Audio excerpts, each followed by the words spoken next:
Hello, everyone. Welcome to Your Mind, Your Reality, Your Results. We are a weekly live show where I interview a variety of experts in the field of mindset, everything from marketing to mediation, anything you can imagine, but basically looking at some tips and tricks and some great ideas about how you can change your mindset to become more successful in the ways that you want to be. If we haven't met, my name is Leah Fink, and I'm the founder and owner of All Thrive. And my goal is really in strengthening people, solidifying relationships, and changing lives. And I do that through running personal development and mental health workshops.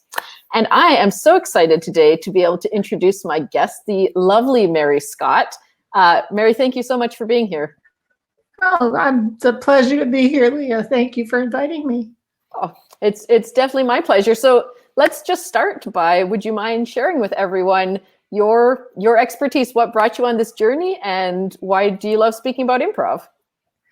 I've been doing improv for a while, and I was a video producer and director and Emmy nominated, and did documentary films and did a lot of online business-to-business videos for people. So it was important to get to the heart of what made people special very quickly, so that I have less to have to worry about when I'm editing. And it was a way, so I ended up kind of teaching elevator pitches on the fly and took it from there. So after a lot of video production, I got tired of carrying around equipment and decided, hey, maybe people would pay me for my brain and not just my equipment. So I came up with a business riff. So people throw me a challenge or a problem, and I riff on it and come up with different approaches, different introductions to people, different possibilities for strategic alliances, and keep it entertaining. Excellent. I love it. And when we first connected, that was one of the pieces that intrigued me. You know, doing the kind of work I do, I think for a lot of people, it can feel heavy to look at change, right? It can feel scary and like, oh, I've got to grunt work through this. And when we talked, what I really loved was one of your pieces was like, have a bit of fun with it, like be creative. And yeah. That's it. And if people are thinking it's going to be heavy and a lot of work and stuff like that, well, I'm here to just throw out a possibility for you. And if you want to spend some time thinking about it, great. And if you just want to laugh and go, that was interesting, that's cool too. Because I work a lot with startups, and part of the premise with startups is that if there isn't a lot of self-motivation, they're not going to get anywhere. So I don't believe in holding hands. I'm a jump into the deep end kind of thing, but there's bubbles in there, so it's fun. That is a great way to put it. So what does your process look like? And are there any things, obviously it'd be great for everyone to work with you, but if people are watching this and they want some tips for how to start that kind of process themselves, what are some of the things that helped you, or what would you recommend? You know what? I'm actually in the process of, that's a real good question. Thank you, because I'm in the process of trying to figure out how my brain works. And part of it is that I look for connections, and I look for connections that aren't necessarily linear. So when somebody says, I'm looking for a particular market, I'm looking for insurance agents, my first thought is, okay, where do they hang out? What do they do for fun? What kinds of things might they be interested in that help their jobs or that get them away from their jobs? And if you wanted to meet somebody in a coffee situation, you'd go to where they hang out. So there might be an accountant's bar in a local town or something like that. And, that's the sort of thing. So I always look for side doors, back doors, garden gates, different ways of figuring out where to find something, how to get information that you can use, and also who else needs this information. So who is somebody you might partner up with? You may not be on the same page, but you're in the same book. So, you can get some best practices from people who have the same clientele as you do, but they do something differently with them. Yeah. And those collaborative partners, first of all, are invaluable. It's a much better way, I would say, to grow your business and structure, is to create those relationships. I did forget to mention at the beginning the fun of being live. If anyone does have any questions or comments that they would love to ask Mary as being the expert in this, please do feel free to put them in the chat as we go along, and we will be able to answer them during the live. If you are seeing this when it is no longer live, also please feel free to put comments, questions in the box, and we will be able to get back to you that way. We don't want to miss that opportunity for engagement, and we would love to be able to help you out if there's something that we could help you with. So Mary, one of the things I'm thinking, so I know myself, and I am a more logical, analytical person than it sounds like your brain is. And I love your brain for that. So if I'm trying to approach this, would you recommend that people go out and find other people in their lives too that might be better at lateral thinking? Or do you have suggestions for how I, as not that kind of person, could start going, like a cue maybe of what I can think to myself, like maybe I should start thinking more out here?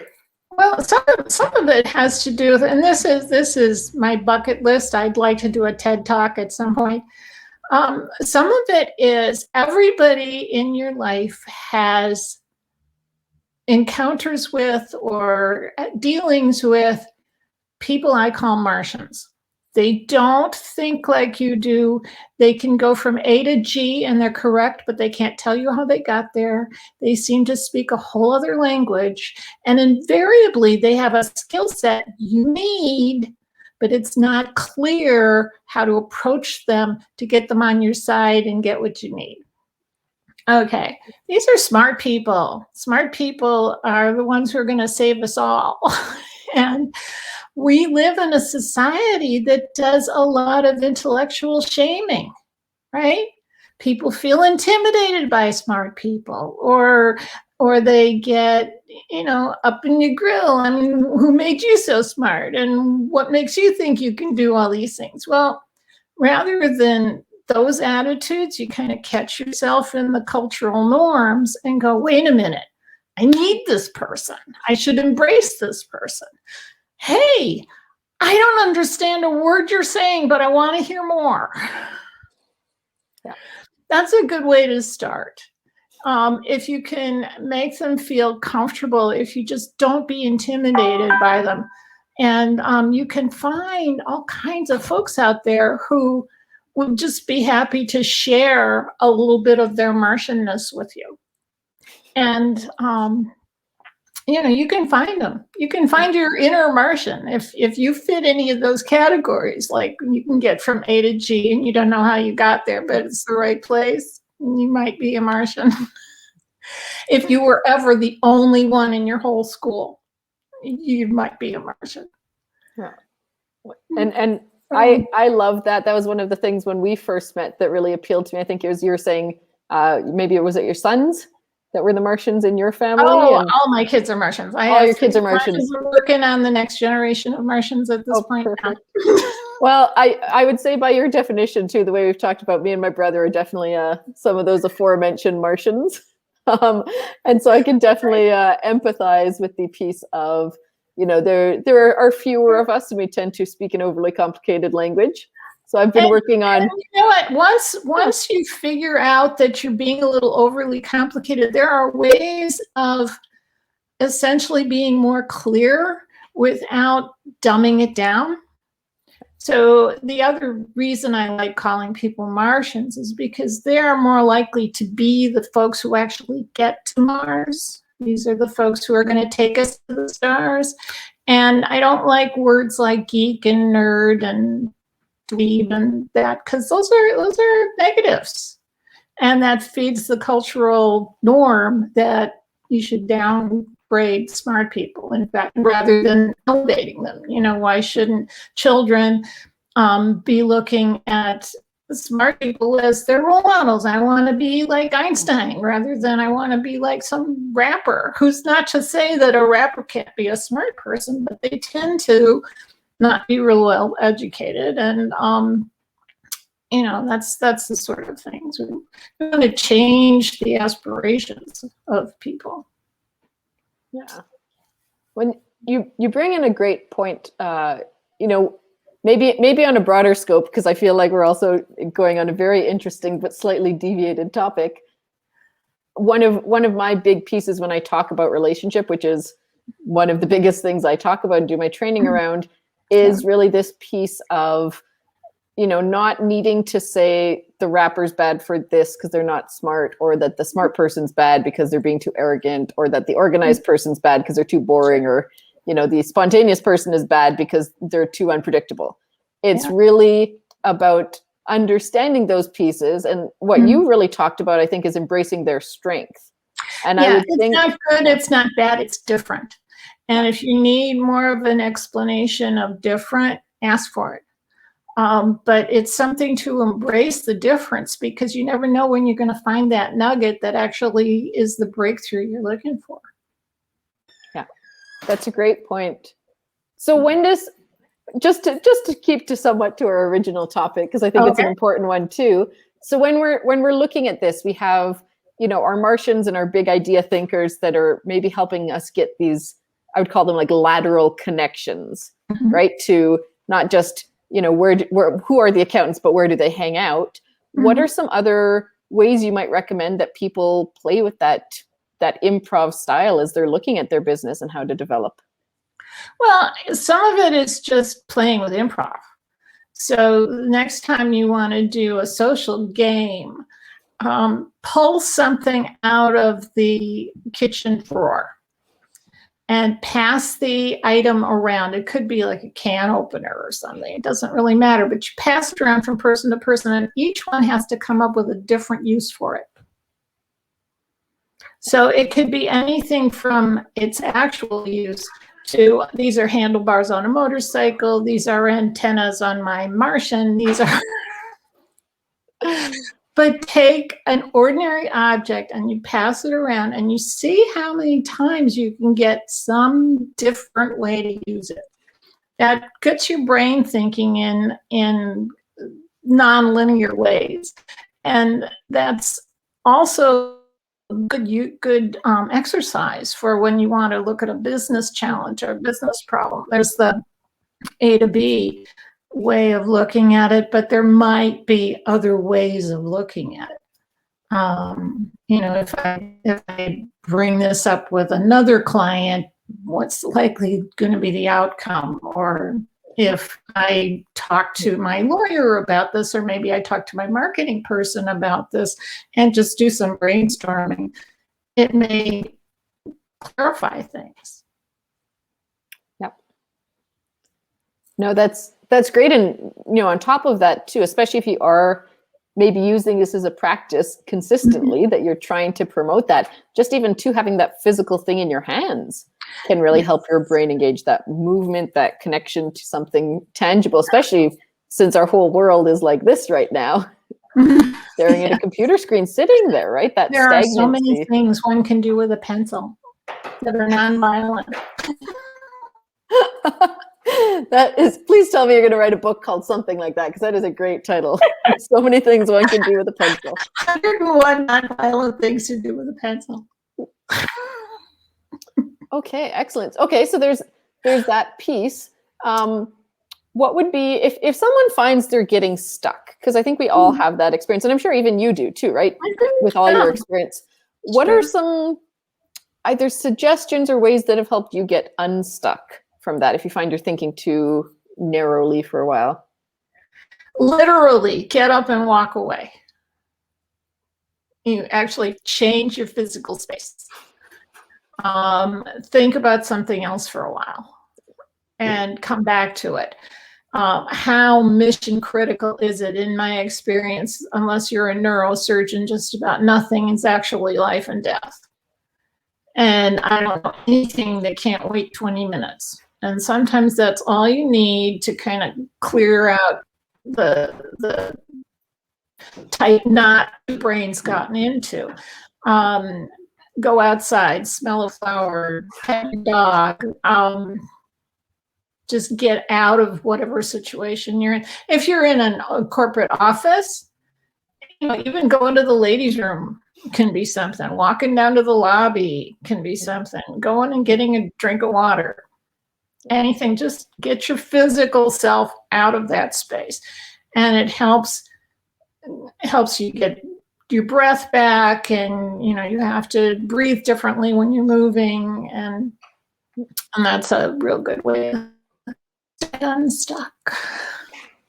Well, something I've been supporting people with recently is a lot of workplaces have been challenged because of being online. And, the part I focus on is partially the reforming office culture, the relationship piece. But I actually think that's one of the reasons that people are having so much trouble being at home, is because the classic coffee break, like walk to the break room and grab yourself a coffee, was the way that people unconsciously self-regulated and did that for themselves. And then they just don't do it at home. People don't think about it. So I really love that idea of prioritize it. Nothing, like you said, nothing's going to blow up in 20 minutes. Right. And this is something that solopreneurs have been doing a long time, is that they'll set a timer on their desktop. And after you've put in 2 hours of work, you need to take a break. So you need to, and there's a little timer on your desktop, and you go to the kitchen and get your coffee, or you go pet your dog, or you go check your personal email in another room. Yeah. Because otherwise you're going to have a spouse that says, what? Your boss is horrible and you need to join a union. No, that is totally true. Do you have any suggestions? Because we've talked kind of about the theoretical piece, which seems to be the world you play in, of have these big ideas. I know a limiting factor for a lot of people's growth forward or movement is the action step. So once people have, they've thought, they finally went, oh my God, I need to figure out where accountants hang out. Do you have any suggestions for how they can start planning the action for that? Baby steps, tiny baby steps. Figure out one accountant, and where do you think they might hang out? Do they have a friend you can talk to and find out more about them? Maybe you can take the friend out for coffee and say, I want to talk about your friend. Just one little thing at a time. You've got a list of emails you have to send out.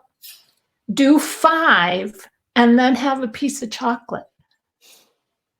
So you do little things and get some reward for it. And, you get unstuck in that way pretty well.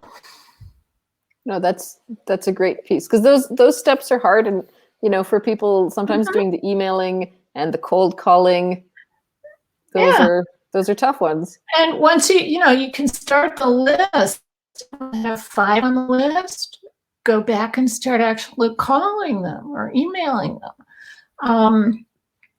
I was talking to a gal the other day who is trying to help people bring out their inner CEO.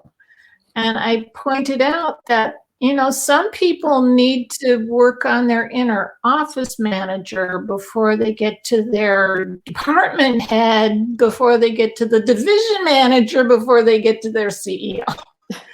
And even if it's a one-person operation, you still have all those mindsets to be able to go through in order to get to the big one.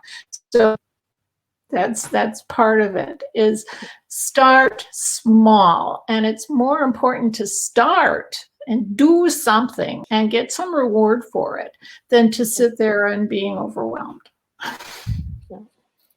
Yeah, that's so true. And I like that you were just mentioning the CEO to the worker, because the lady I was speaking with last week, Katie, we talked about kind of your inner troll, your critic. And one of the things she was saying is that critic often takes the CEO role.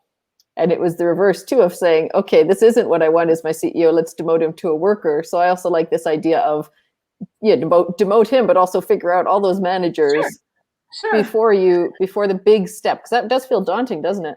And there's a lot to be said for manifesting your imagination. So if you've got an inner voice, look and flick them off your shoulder. And those physical actions have a really strong impact on how you think about stuff. Do you have any, I'm very curious with that statement. Do you have other, what would you call it, like success actions? Like, to me, that would be a success action of like, I'm constantly making sure that I'm not doing this. Do you have other, or no, the power poses, things like that? There's some of that. And again, it's whatever works for you. I mean, there are people who are going, it's too woo for me. Well, yeah, I agree. Part of the premise of improv is yes and. So you always agree with the other person, and then you add to it rather than disagreeing or shifting the way things are going. You add to it. So whatever's going to work for you. Sometimes it's, okay, if my kid was coming to me with this problem, how would I suggest they deal with it? And sometimes the kid way of dealing with something is really good, particularly when you're in the privacy of your own little office. Because don't let embarrassment stop you from doing what you need to do. And there's a bonus of working from home. You probably have an individual space somewhere. That's true. That's true. And nobody's going to bother you if you take out the wine at 3 o'clock. Okay, well, there may be some other problems there, but that's a different topic. Well, that's the thing, is that, again, it's going to be what's going to work for you. And just as anything else in life, everything's in moderation. You can go overboard pretending about stuff, because ultimately you need to deal with the current situation and move forward in some way. Even if you don't do it right away within 15, 20 minutes, you need to do something.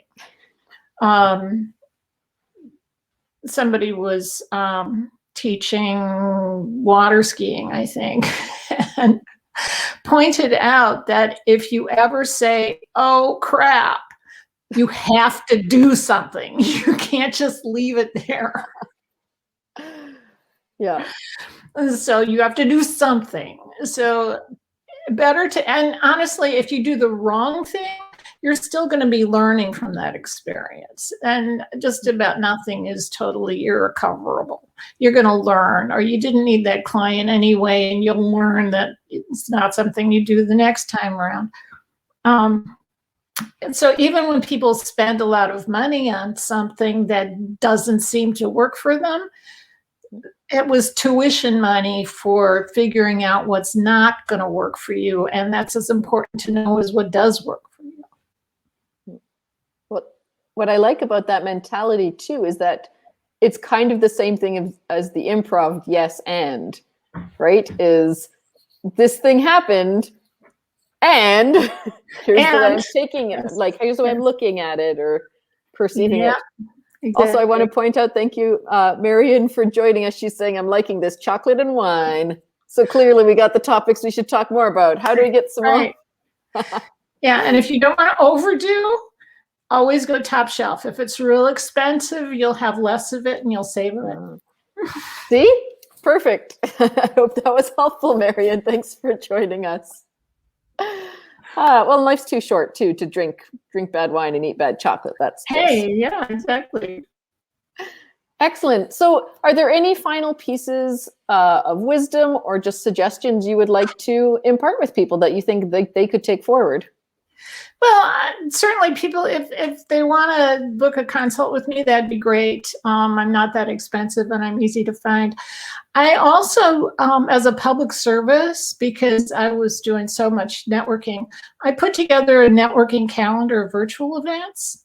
So I'm Mary Scott. I have the information. You go to maryscott.info and it's all these virtual events. So you can find links to Zoom things all over the place. And it's nice to be able to share that kind of stuff with people. So, And I've, yeah. I've checked out that resource. It is certainly a helpful one if people are into networking. I'm also super big in networking. That's how we met. So Yeah. I would definitely recommend people checking that out. I would also recommend definitely get in contact with Mary, see if it'd be a fit. I know for myself, I'm the kind of Martian that has some great ideas, but sometimes gets stuck in that box of how I should do things. So having someone to be able to come in from an outside perspective and have you looked at it this way, twist this idea, try something completely bold is really helpful. And I think that's probably the case for a lot of people. Getting that external support is really helpful. And the other thing is, I like being a consultant rather than a coach. I explain it that coaches will take you along the path and keep you right on the path and push you from behind and stay with you and monitor and all that stuff.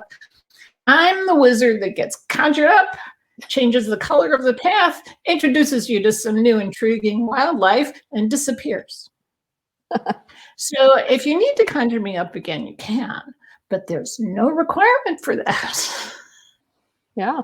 Well, that's so there's if you're not interested in long-term commitments, okay. We can do a drive-by improv with you. Excellent. Well, if anyone would like to contact Mary, we're going to make sure that all her contact information is in the chat box. So as you're looking at this later, or the comment box, you can certainly find that and reach out to her. Mary, I just want to say it's been such a pleasure. It's been so much fun to chat today. And thank you so much for sharing your wisdom with us. I really appreciate it. You're very welcome. I should have turned my phone off. Sorry. You're signaling the end. My stuff in the chat, or do you do that? Yeah, I'll make sure it gets in there. Okay, great. Thanks so much for everyone for tuning in, and thank you, Mary. For the opportunity. So nice to see you again, Leah. Excellent. We'll see you all next week. Bye-bye.